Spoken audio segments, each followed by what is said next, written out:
In April 1980, the United States launched Operation Eagle Claw,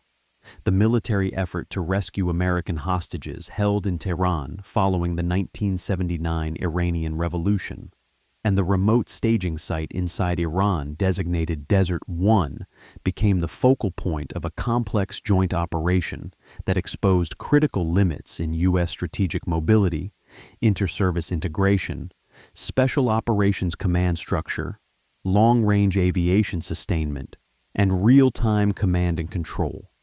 revealing that despite possessing global airlift assets and advanced aircraft, the United States lacked a fully integrated system capable of executing a precise, multi-phase, long-distance special operations mission under austere conditions without encountering structural friction,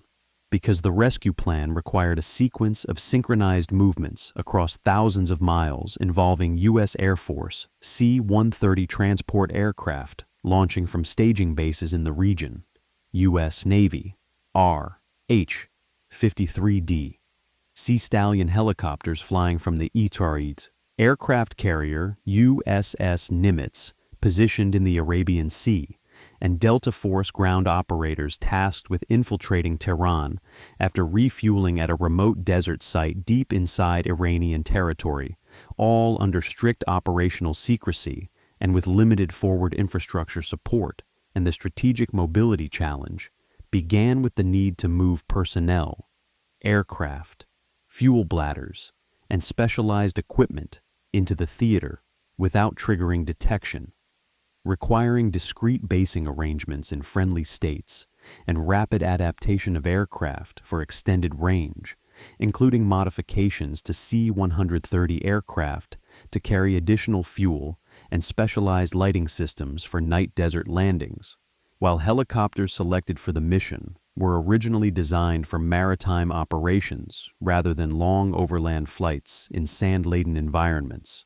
necessitating extended transit from carrier deck to inland refueling point across distances approaching 600 nautical miles.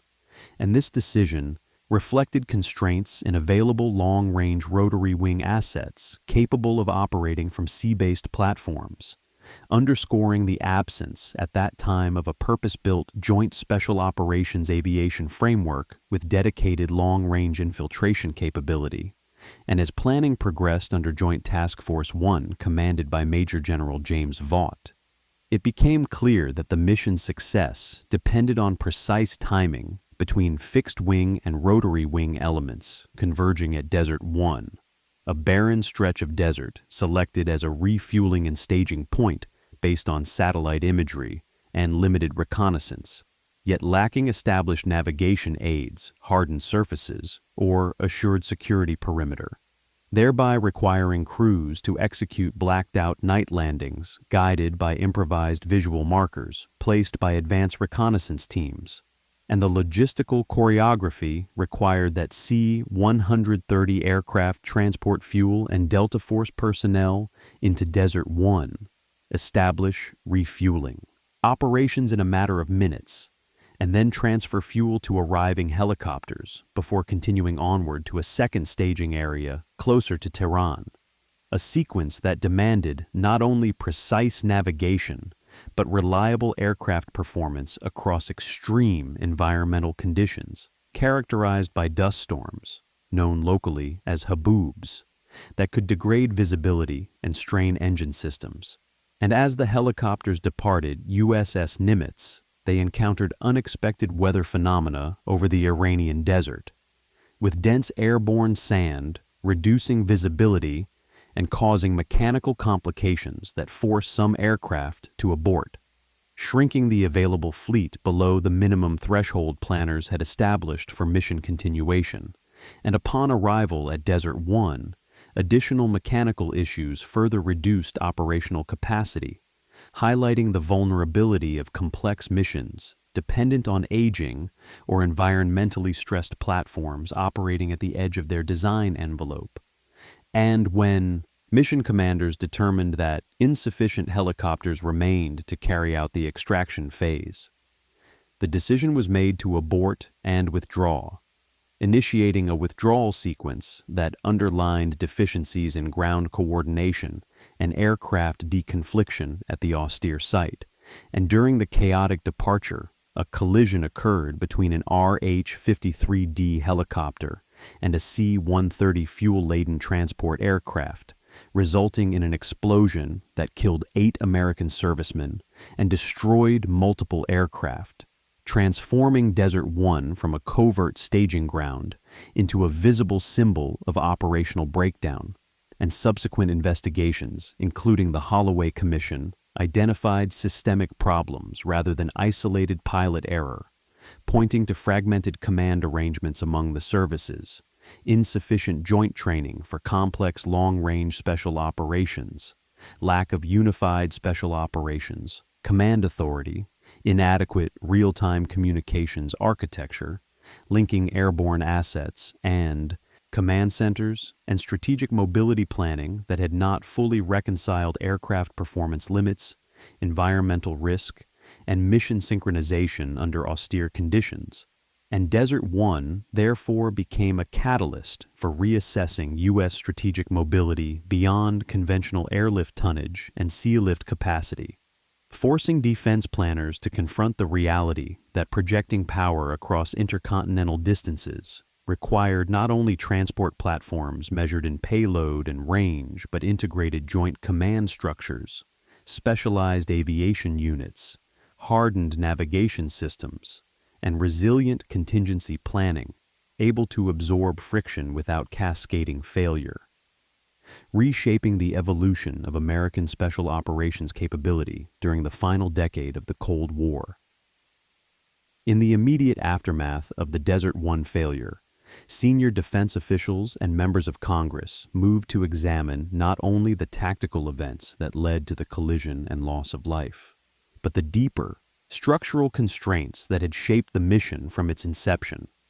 Because Operation Eagle Claw had revealed that U.S. strategic mobility was not simply a question of possessing long-range aircraft, but of integrating those aircraft into a unified command architecture capable of planning, rehearsing, and executing complex joint operations across vast distances under austere conditions. And the Holloway Commission, convened in 1980 to investigate the operation, concluded that fragmented command relationships among the Army, Navy, Air Force, and Marine Corps had created ambiguities in authority and coordination,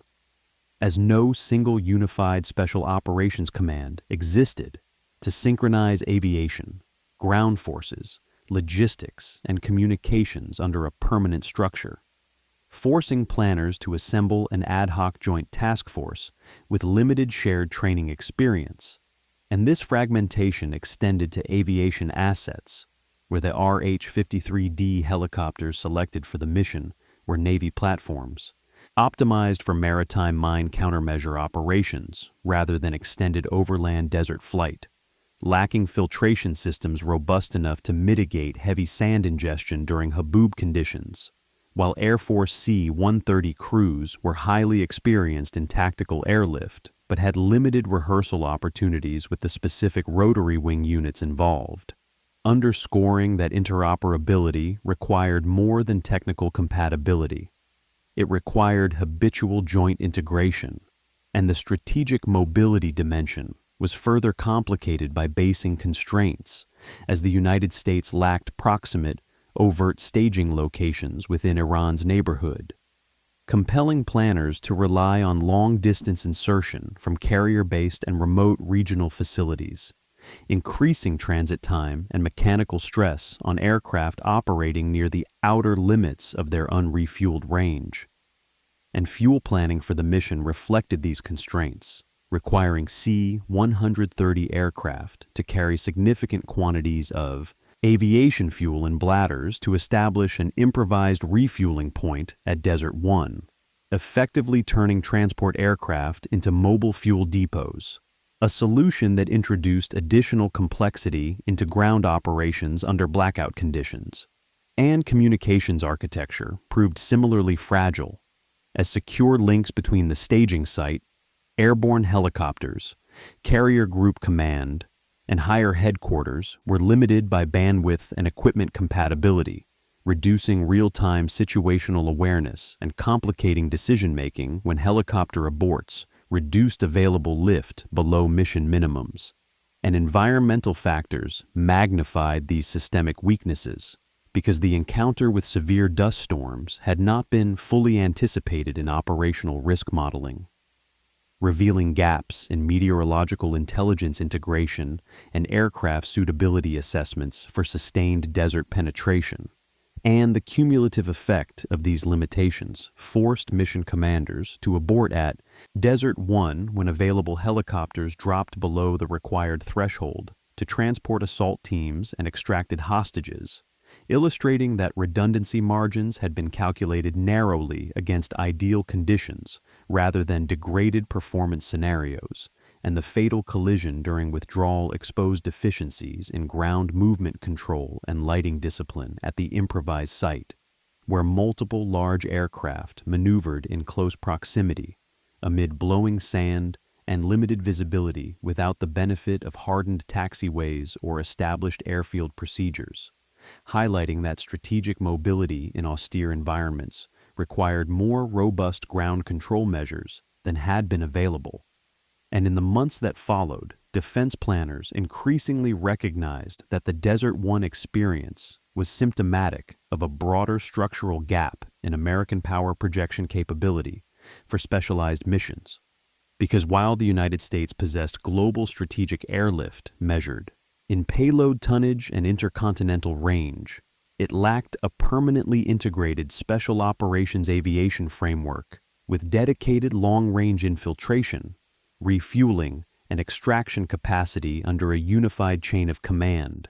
And this realization contributed directly to subsequent reforms, including the establishment of the Joint Special Operations Command in 1980 to coordinate elite units under a single operational authority, as well as longer-term institutional changes, culminating in the creation of U.S. Special Operations Command in 1987. And in parallel, the services invested in purpose-built aviation platforms with improved navigation, night vision compatibility, aerial refueling capability, and enhanced filtration systems designed for extended operations in harsh environments. Recognizing that strategic mobility for unconventional missions required platforms engineered specifically for those profiles rather than adaptations of conventional assets, and thus Desert One marked a turning point in late Cold War defense policy, revealing that effective global reach depended not solely on aggregate lift capacity, but on integrated command, specialized aviation, resilient communications, and environmental adaptability, reshaping American strategic mobility doctrine for the remainder of the decade. Following the Holloway Commission's findings, the Department of Defense confronted a broader institutional question that extended beyond the specific mechanics of Operation Eagle Claw, because Desert One had demonstrated that American strategic mobility was optimized for conventional reinforcement and large-scale airlift, yet comparatively underdeveloped for complex, multi-phase, long-range special operations requiring precise synchronization between fixed-wing transport, rotary wing infiltration, refueling nodes, and ground assault elements under a single operational concept. And this disparity reflected the organizational structure of the late 1970s, in which each service retained primary control over its aviation assets, training pipelines, and doctrinal priorities, resulting in aviation platforms designed and maintained according to service-specific missions rather than joint special operations requirements. And one of the most immediate reforms was the formal establishment of Joint Special Operations Command in 1980, intended to provide a standing headquarters capable of integrating Army, Navy, and Air Force special mission units under unified planning and rehearsal authority, thereby addressing the ad hoc coordination that had characterized Desert One. Yet the strategic mobility dimension required additional structural adaptation, because the failure had underscored that the United States lacked rotary wing platforms with the range, endurance, and environmental resilience necessary for deep inland penetration from sea-based launch points without intermediate staging that increased mission complexity. And therefore the services began examining procurement and modification programs that would eventually yield enhanced special operations aircraft capable of aerial refueling, improved navigation accuracy, and hardened engine filtration systems to mitigate sand ingestion, while simultaneously investing in night vision-compatible cockpit systems and terrain-following radar to reduce reliance on improvised ground markers in austere landing zones, and parallel to aviation modernization efforts. Command and control integration became a priority, with emphasis placed on secure, interoperable communications architecture that could link forward staging sites, airborne elements, and higher headquarters in real time without the latency and incompatibility that had hampered situational awareness during Desert One. And the experience also drove reassessment of basing and access strategy in regions lacking formal alliances, highlighting the vulnerability of operations dependent on extended overwater and overland transit without proximate support infrastructure, leading planners to incorporate more flexible staging concepts and expanded aerial refueling planning into contingency scenarios, thereby reducing the distance between launch point and objective, or at least mitigating the risks associated with long unrefueled helicopter flights. And the strategic mobility lessons extended to logistics doctrine, as the requirement to convert C-130 aircraft into mobile fuel distribution platforms at Desert One revealed both ingenuity and fragility in improvisational sustainment under blackout conditions, prompting the development of more standardized procedures for establishing forward arming and refueling points with clearer ground movement, control protocols,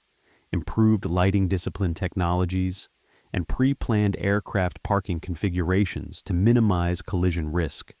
And by the mid-1980s, these reforms were being exercised in increasingly sophisticated joint training evolutions that emphasized multi-service, integration, rehearsed contingency branching, and environmental stress modeling, reflecting an institutional shift toward acknowledging friction as an inherent feature of complex operations rather than an anomaly. And as broader Cold War tensions continued through the early 1980s, including superpower confrontation in multiple regions, the reforms inspired by Desert One gradually strengthened American capacity for specialized global reach, culminating in the 1987 establishment of U.S. Special Operations Command as a unified combatant command with dedicated budget authority, procurement influence, and doctrinal oversight, ensuring that strategic mobility for unconventional missions would be treated as a core defense capability rather than an auxiliary adaptation of conventional lift. And in this sense, Desert One reshaped the architecture of U.S. power projection during the final decade of the Cold War by aligning platform design, command integration, and mobility planning with the specific demands of long-range, high-precision, joint special operations conducted under austere and politically sensitive conditions. Beyond organizational reform and aviation modernization, Desert One forced defense planners to reconsider the analytical framework through which strategic mobility was measured, because prior to 1980, the dominant metrics for evaluating American global reach centered on aggregate airlift tonnage, sea lift capacity, and the number of deployable divisions that could be transported to major theaters such as Europe.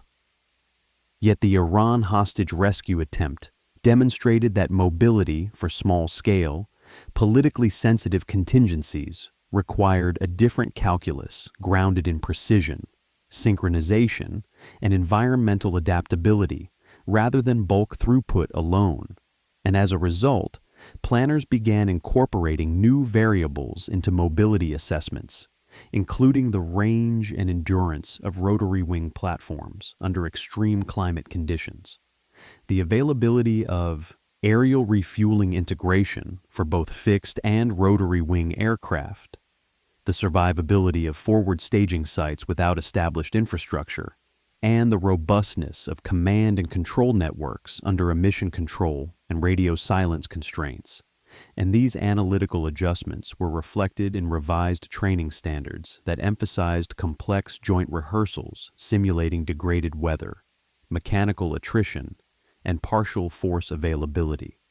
Acknowledging that Desert One had been designed with minimal redundancy margins, such that the loss of a small number of helicopters reduced available lift below the threshold required for mission continuation, thereby revealing that contingency planning had insufficiently modeled cumulative risk across independent failure points, and in response, special operations planners adopted more conservative redundancy ratios for critical assets, ensuring that mission viability would be preserved even if multiple aircraft experienced mechanical or environmental degradation, while procurement initiatives prioritized platforms capable of extended over-water flight with in-flight refueling capability to reduce dependence on single austere refueling nodes like Desert One and improvements in navigation technology, including enhanced inertial systems and integration with emerging satellite-based positioning concepts in the late Cold War period.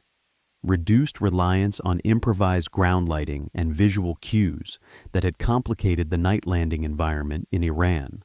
and command integration reforms extended to communications resilience, with expanded use of secure satellite links and interoperable encryption systems to maintain continuous situational awareness between dispersed airborne elements and higher headquarters, addressing the fragmented reporting that had slowed decision-making during the abort sequence. And these doctrinal and technological evolutions unfolded within the broader context of Cold War competition, in which the United States increasingly recognized the strategic value of rapid, precise power projection outside the traditional European theater, including in regions characterized by limited infrastructure and volatile political conditions. And Desert One thus served as a practical demonstration that strategic mobility could not be defined solely by the ability to move heavy divisions across oceans, but had to encompass the capacity to insert, sustain, and extract specialized forces deep within denied territory under tightly constrained timelines. And by the mid to late 1980s, the cumulative effect of reforms initiated in response to the 1980 failure had produced a more integrated special operations mobility framework characterized by dedicated aviation units, unified command authority, improved environmental modeling, and enhanced communications architecture, reshaping American operational readiness for unconventional missions during the closing phase of the Cold War and embedding the lesson that global reach required system-level coherence rather than platform-level capability alone.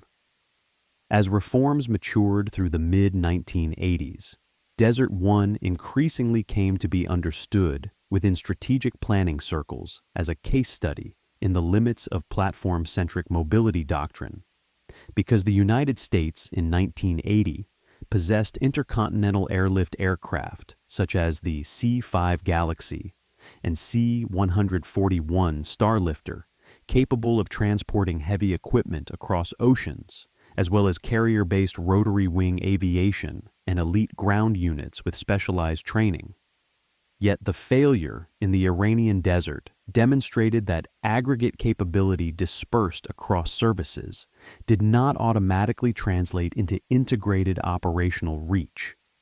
And in response, planners adopted a systems approach that linked aviation procurement, joint command authority, and sustainment architecture into a unified framework for special operations mobility, emphasizing that range, endurance, navigation, accuracy, and refueling. Flexibility had to be designed into platforms from inception rather than improvised through modification. And this systems approach influenced subsequent investment decisions. including development of special operations variants of transport aircraft with terrain following radar, aerial refueling probes, and enhanced avionics tailored for low visibility penetration, while rotary wing modernization programs prioritized engine reliability in extreme climates and compatibility with in-flight refueling to extend operational radius beyond the constraints encountered in 1980. And these technical advances were paired with doctrinal revisions that mandated extensive joint rehearsal under degraded environmental scenarios, recognizing that the haboob encountered en route to Desert One had not been sufficiently integrated into risk modeling, and that future planning required systematic incorporation of meteorological uncertainty into mission viability calculations and command and control reforms, further strengthened the mobility architecture by ensuring that special operations planning was conducted under a permanent unified headquarters with authority to align training, procurement, and operational standards across services, culminating in the establishment of U.S. Special Operations Command in 1987, with dedicated budgetary oversight that reduced interservice competition and fostered coherence in mobility capability development. And by the late 1980s, the United States had begun to demonstrate improved integration through complex joint exercises that tested long-range infiltration, aerial refueling, and rapid staging procedures in austere environments, reflecting a doctrinal shift from ad hoc coordination to institutionalized interoperability. And within the broader Cold War context, these reforms enhanced American flexibility in responding to contingencies beyond Europe, while preserving strategic lift capacity for NATO reinforcement, illustrating that strategic mobility encompassed both mass deployment and precision insertion, and thus Desert One's legacy extended beyond its immediate operational failure to reshape the architecture of U.S. power projection during the final decade of superpower rivalry, embedding the principle that global reach required integrated command structures, purpose-built aviation platforms, resilient communications, and realistic environmental modeling to ensure that complex missions conducted far from established bases could withstand friction without systemic collapse. By the end of the 1980s, the institutional memory of Desert One had been fully absorbed into the architecture of American strategic mobility, shaping not only special operations doctrine, but broader conceptions of how the United States projected force under constrained political and geographic conditions. Because the episode underscored that mobility was not a single linear function measured by distance and payload, but a layered system in which aircraft, performance, environmental tolerance, refueling integration, staging site security, and unified command authority interacted simultaneously, and reforms undertaken in the wake of the 1980 failure reflected this systemic understanding, as aviation modernization produced aircraft with enhanced range, night penetration capability, and aerial refueling compatibility, while command reorganization consolidated operational control under permanent joint headquarters, capable of synchronizing ground and air components through habitual training and shared communications architecture, reducing the improvisational gaps that had characterized the original mission, and improvements in satellite-based navigation, secure data links, and interoperable encryption further strengthened real-time coordination between dispersed elements, allowing planners to maintain continuous situational awareness across intercontinental distances without the fragmentation that had slowed decision cycles at Desert One. And these technological and organizational changes were reinforced by revised planning methodologies that incorporated higher redundancy thresholds for critical mission assets, more conservative modeling of mechanical attrition and weather disruption, and expanded rehearsal cycles under simulated degraded conditions, embedding friction into scenario design rather than assuming ideal execution.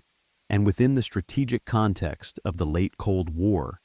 when U.S. policymakers confronted crises in regions far from established alliance infrastructure. The Enhanced Special Operations Mobility Framework provided greater flexibility to respond without relying exclusively on large-scale conventional deployment, illustrating that strategic reach had evolved from a predominantly mass transport paradigm toward a dual model capable of both heavy reinforcement and precision insertion.